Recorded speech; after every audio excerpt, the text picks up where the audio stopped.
La Guardia di Finanza di Cosenza e la Procura di Paola hanno portato alla luce una presunta truffa ai danni dell'INPS per 33 milioni di euro, 24 società finite nel mirino delle fiamme gialle, 14 le persone arrestate. Interdizione per 7 mesi a 2 insegnanti della scuola dell'infanzia di San Giorgio Albanese. La misura è stata emessa dal GIP del Tribunale di Castrovillari dopo che i carabinieri hanno filmato violenze fisiche e minacce nei confronti dei bambini.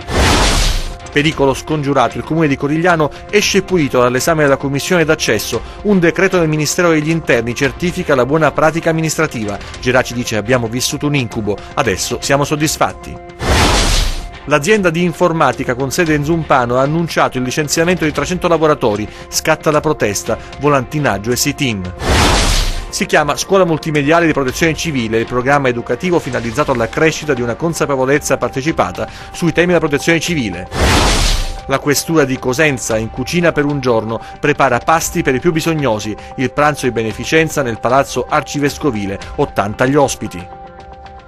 Buonasera dalla redazione del TG10, apriamo un'ampia pagina di cronaca in apertura, cominciamo dalla truffa d'evasione fiscale, danno che ammonta a 33 milioni di euro, quanto scoperto dalla Guardia di Finanza di Cosenza e dalla Procura di Paola. 14 le persone arrestate, vediamo.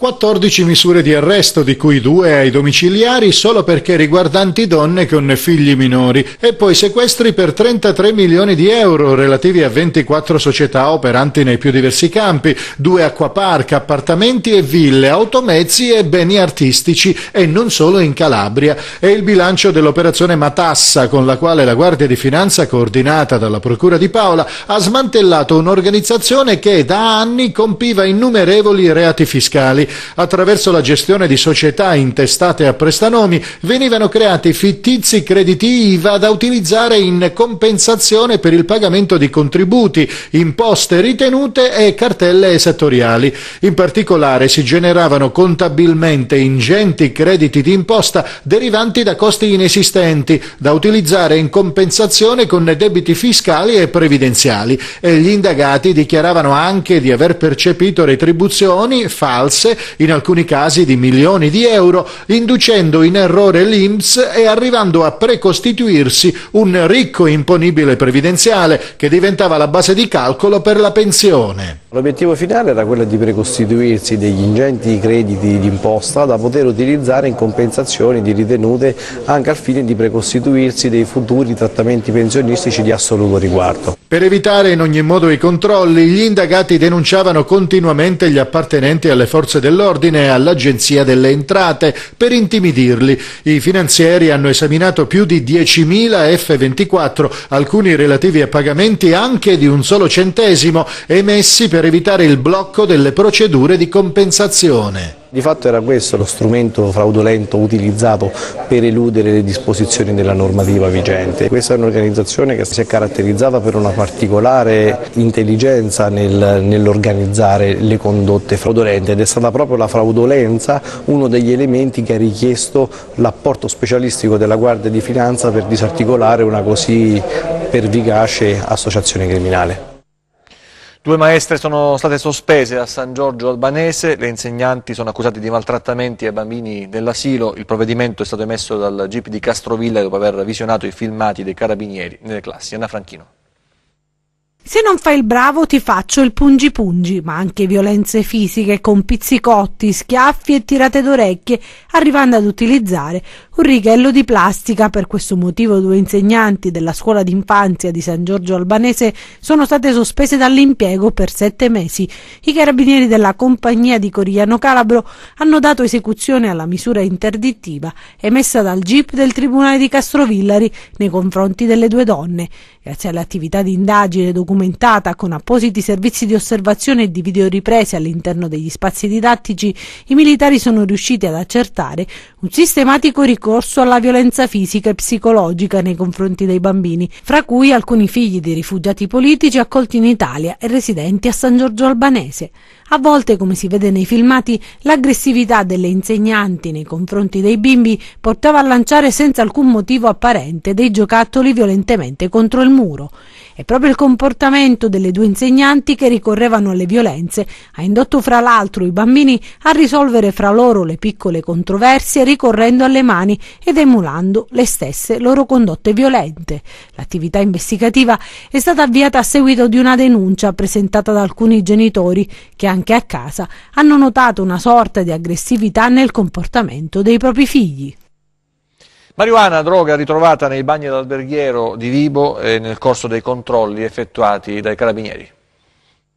Giovani e droga a scuola. Un problema serio che Vibo Valentia si sta cercando di affrontare soprattutto attraverso l'attività delle forze dell'ordine che si stanno dedicando a blitz improvvisi con ammirati controlli attraverso anche l'utilizzo di cani antidroga. Questa volta è toccato all'istituto alberghiero dove questa mattina sono arrivati i carabinieri della locale stazione e la sorpresa non è stata delle più gradite con la scoperta di sostanza stupefacente nascosta nei bagni dell'istituto. È stato il fiuto di un cane antidroga a portare i carabinieri nei bagni della scuola dopo aver ispezionato le aule ed altri locali. Qui, più precisamente dietro un termosifone ed alcuni lavandini, sono saltati fuori ben 22 grammi di marijuana. L'aspetto più preoccupante è che la sostanza stupefacente era già suddivisa in piccoli involucri e dosi e quindi pronta per essere spacciata o ceduta.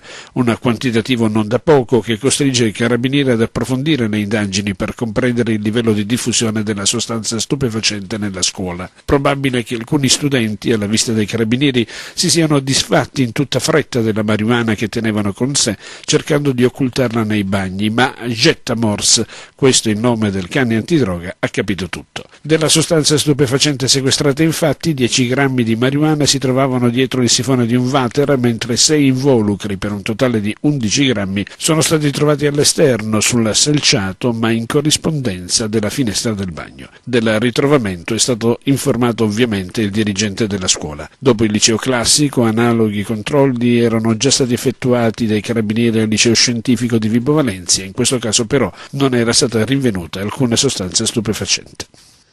Altri fatti, altre storie, ai nostri 100 secondi di cronaca, vediamo. 41 migranti sono sbarcati stamani al porto di Crotone a bordo di una motovedetta della Guardia di Finanza che li ha intercettati ad un miglio al largo di Capocolonna. I migranti, tutti iracheni, viaggiavano a bordo di un veliero. Dopo le operazioni di accoglienza dei profughi, come previsto dal sistema coordinato dalla prefettura che prevede anche delle visite mediche e tutti gli accertamenti relativi alla loro provenienza, i migranti verranno ospitati nel centro di accoglienza di Sant'Anna di Isola Caporizzuto.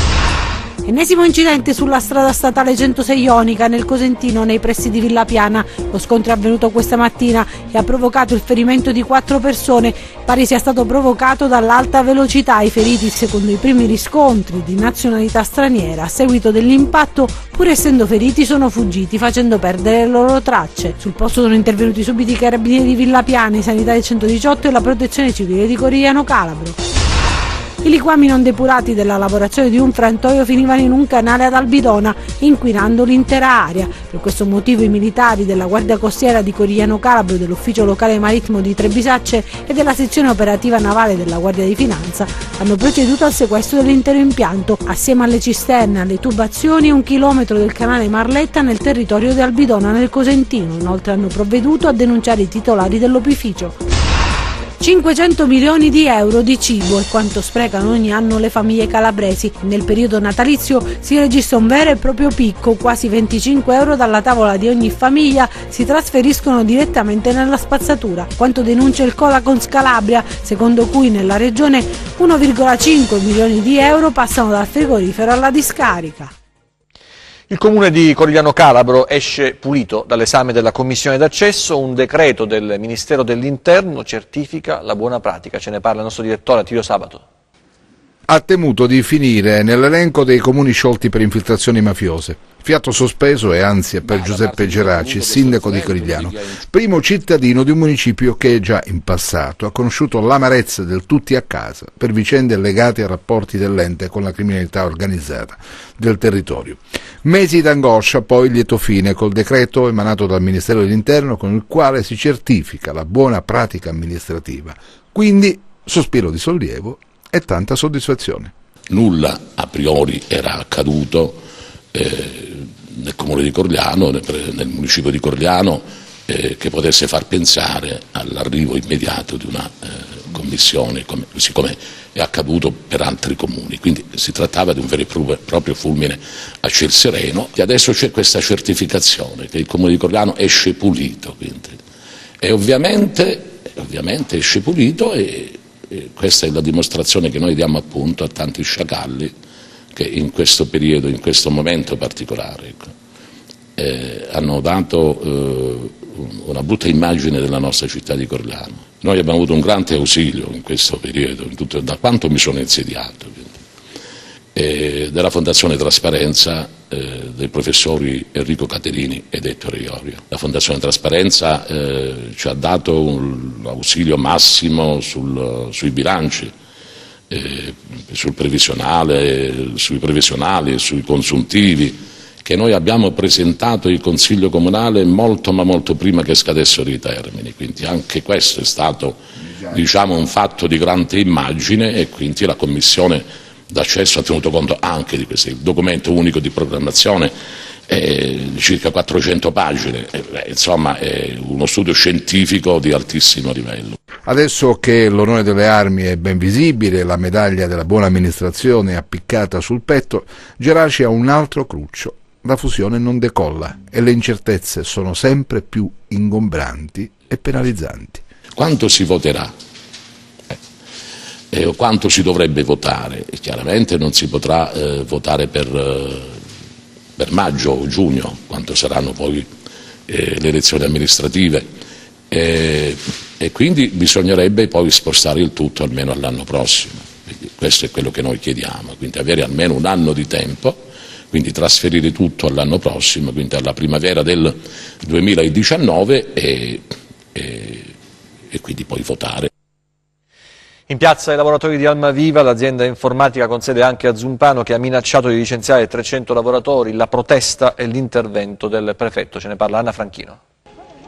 Hanno incontrato il prefetto Tomau questa mattina i lavoratori di Almaviva della sede di Cosenza per informarlo dell'ulteriore sacrificio che l'azienda che si occupa dell'information technology ha chiesto ai dipendenti. L'azienda invece di venire incontro e quindi cercare di alleviare quelli che sono stati i sacrifici chiesti ai dipendenti negli ultimi 10 anni, continua a chiedere ancora sacrifici.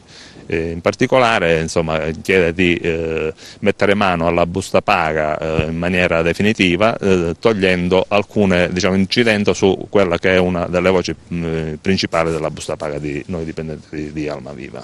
Oggi i lavoratori hanno deciso di astenersi dal lavoro in massa e dicono: Almaviva dopo tanti sacrifici non può penalizzarci ancora. A parte 2 persone che sono entrate, mi sembra che è stato massivo, compatto e totale la partecipazione allo sciopero. Lo sciopero di oggi è dovuto all'inaccettabilità della proposta fatta dall'azienda, da cui non si vuole smuovere. In Calabria sono oltre 300 i lavoratori assunti e la situazione, dicono i dipendenti, rispetto a qualche anno fa è notevolmente migliorata. Abbiamo fatto per diversi anni, dal 2007, che fra Cassa Integrazione e Contratti di Solidarietà abbiamo appunto dato il nostro contributo all'azienda per superare i momenti di crisi. Appunto in questi 10 anni abbiamo dato mediamente come dipendenti di Almaviva SPA in tutta Italia circa 18 milioni di euro all'anno di contributo a quello che è il bilancio dell'azienda. In questo momento in cui l'azienda sta uscendo dalla crisi, che l'Italia si sta risollevando e anche l'azienda, seguendo l'andamento nazionale, si sta risollevando, abbiamo vinto delle gare importanti, stanno assumendo, abbiamo acquistato pure un'altra azienda a Bologna, la Sadel. Ci viene chiesto un ulteriore sacrificio tagliando il superminimo collettivo, che è una voce sulla busta paga. Città unica, Cosenza rende Castrolibero, i tempi sono maturi, se ne è discusso a Cosenza alla presenza del vicepresidente della regione Viscomi. Vediamo. Prima Casali del Manco, poi Corigliano Rossano, terza città della Calabria. La geografia mutata in provincia di Cosenza costringe la città capoluogo a riflettere sul futuro. L'iniziativa nella sede del CONI. Piero Minutolo ha ricordato come nella città dei Brutti siano state avviate procedure che puntualmente si sono arenate. Oggi però il vento è cambiato, c'è il sostegno della regione, la presenza all'iniziativa del vicepresidente Viscomi lo dimostra, così come l'analisi del fenomeno e le conseguenze delle fusioni spiegate dal professor Aiello.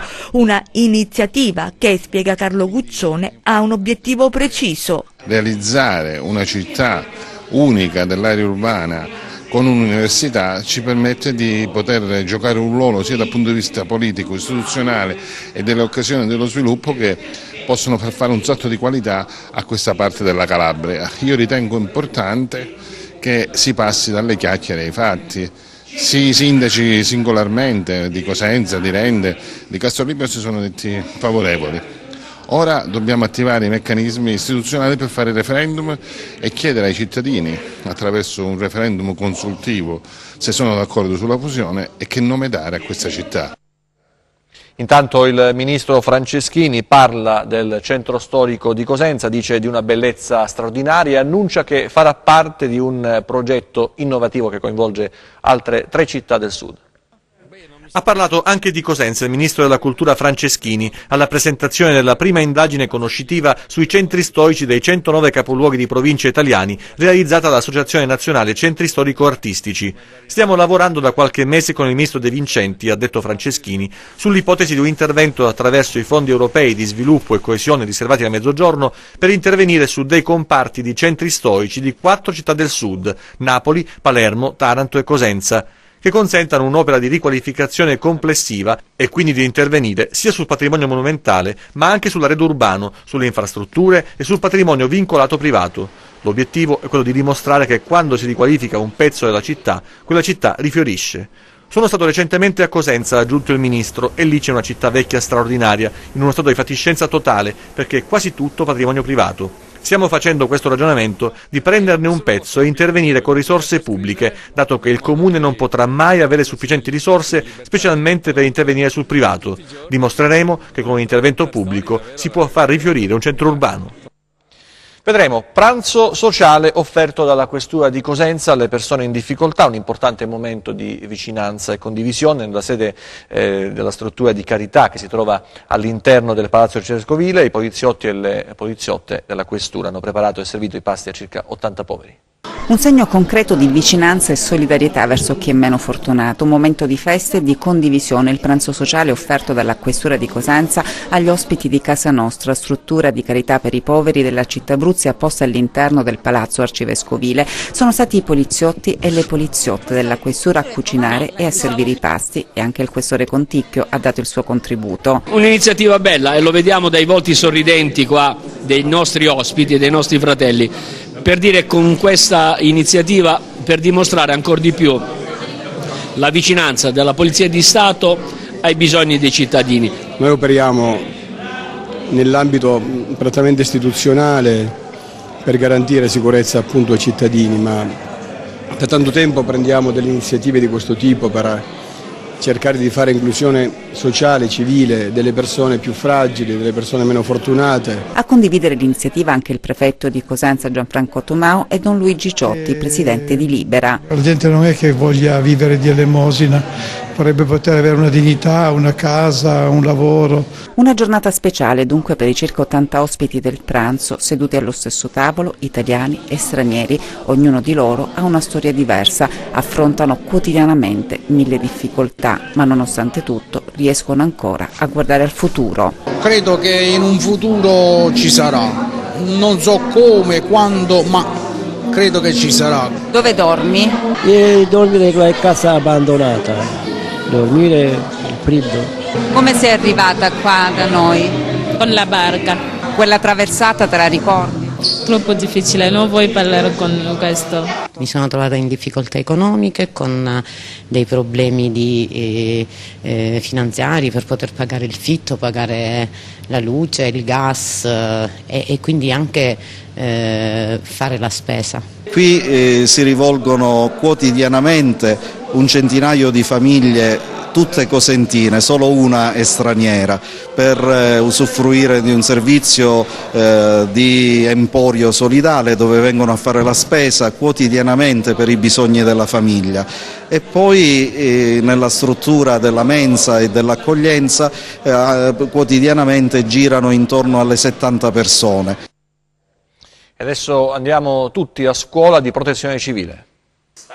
Si chiama Scuola Multimediale di Protezione Civile, è un programma educativo realizzato per la diffusione della cultura di protezione civile, dedicato alle classi quarte e quinte della scuola primaria, per le classi prime della scuola secondaria di primo grado, finalizzato alla crescita di una consapevolezza partecipata e di una cittadinanza attiva. Noi in Calabria abbiamo un abusivismo imperante, 142.000 case abusive, se ci mettiamo 4 persone a casa abbiamo quasi un quarto dei calabresi che vivono in case abusive. Allora, facendo un'operazione di diffusione della cultura della prevenzione, i ragazzi, i giovani, capiscono che le leggi degli uomini si possono aggirare con l'abusivismo facilmente, però quelle della natura no.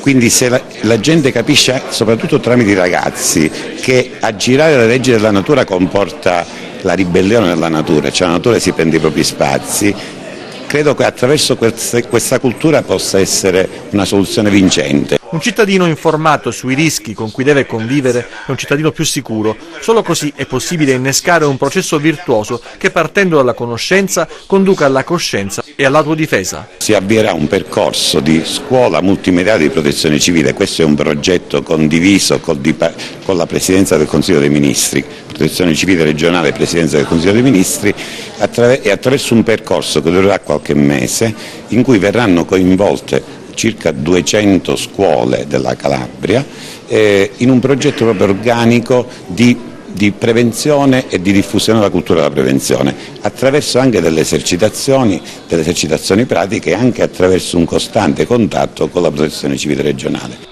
La realizzazione di percorsi educativi nella scuola sui temi della cultura di protezione civile rappresenta una delle più efficaci forme di investimento culturale e sociale per veicolare diversi messaggi. Noi partecipiamo con piacere perché è importante avere una coscienza, formare una coscienza civica come principio di cittadinanza attiva per i nostri studenti.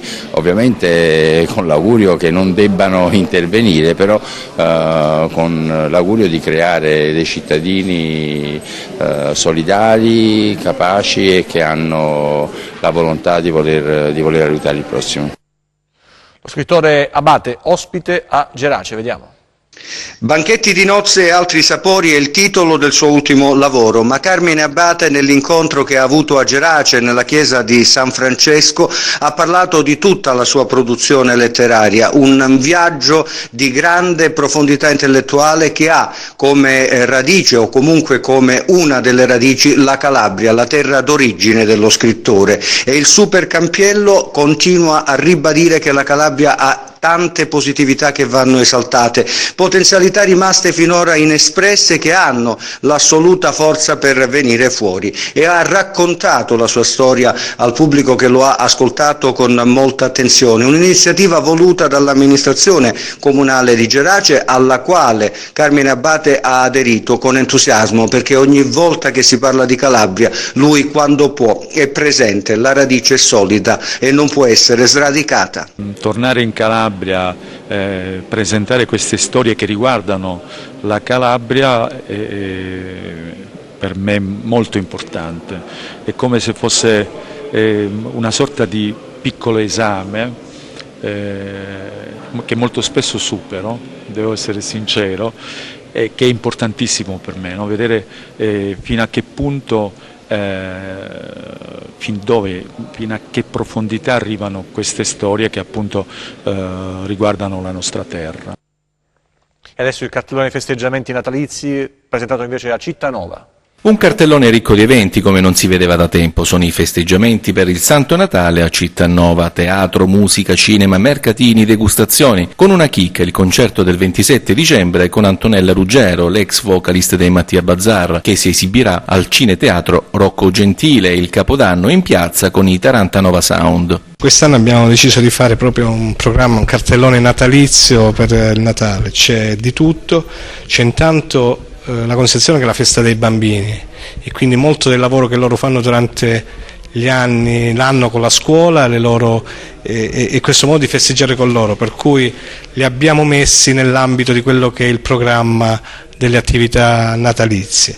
Poi c'è teatro, c'è musica, c'è sport, sono libri, perché la presentazione del libro Il fisiatra di Giampiera Tornato, abbiamo la musica con 2 concerti, Antonella Ruggero e Taranta Sound la notte di Capodanno, dicevo poi il teatro con una commedia dell'Associazione Curzulati e un musical Romeo e Giulietta di alcuni giovani protagonisti.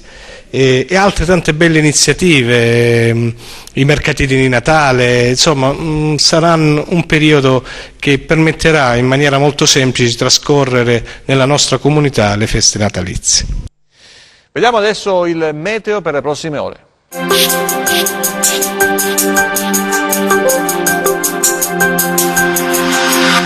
Ben ritrovati da meteoincalabria.it. Vivremo una fase interlocutoria iniziale, seguita da un nuovo temporaneo aumento termico, grazie all'attivazione di correnti sostenute da Libeccio che anticiperanno un fronte instabile, previsto sul nostro territorio per il fine settimana. Passiamo alle previsioni in dettaglio. Domani generalmente sereno poco nuvoloso, parziali annuvolamenti li potremo ritrovare su Alto Cosentino, versanti ionici e montuosi del Regino, Catanzarese e Serre Vibonesi. Temperature in aumento. Passiamo ora al comportamento di mari e venti. Domani venti da Libeccio ovunque, tra moderati e forti, con mari molto mosso il Tirreno e lo Ionio centro-meridionale, mosso il Golfo di Corigliano. Prima di salutarci vi ricordo il nostro sito web www.meteoincalabria.it e la nostra pagina Facebook Meteo in Calabria. Per oggi è tutto, grazie per la cortese attenzione, appuntamento a domani. TG che finisce qui, ci vediamo nelle prossime edizioni, grazie per averci seguito, arrivederci e buona serata.